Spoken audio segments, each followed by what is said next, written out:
Hey guys, मेरा भी नवीन आप देख रहे हैं नवीन टेक्निकल जॉन। तो गाइस आज हम बात करेंगे Realme C51 के बारे में।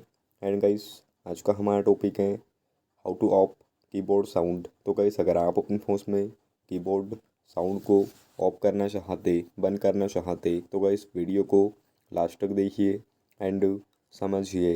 एंड अभी तक आपने हमारे चैनल को सब्सक्राइब नहीं किया है तो प्लीज़ सब्सक्राइब कर दीजिएगा। तो आप क्या करिएगा, सेटिंग्स में जाइएगा एंड नीचे में आप सिस्टम सेटिंग्स के ऑप्शन पे जाइएगा। तो यहाँ पे आपको कीबोर्ड एंड इनपुट मेथड पे क्लिक कर देना है। तो यहाँ पे आपको जीबोर्ड पे क्लिक कर देना है। तो यहाँ पे आपको फ्रीक्वेंसीज के ऑप्शन पे क्लिक कर देना है। तो यहाँ पे आपको नीचे में साउंड ऑन की प्रेस का ऑप्शन दिया जाता है। तो गाइस अगर आपके फ़ोन में यह ऑप्शन ऑन होगा तो आप इसे स्टेप से ऑफ कर दीजिएगा, बंद कर दीजिएगा। तो आपके फ़ोन में कीबोर्ड साउंड ऑफ हो जाएगा, बंद हो जाएगा। तो गाइस यह था आज का हमारा टॉपिक।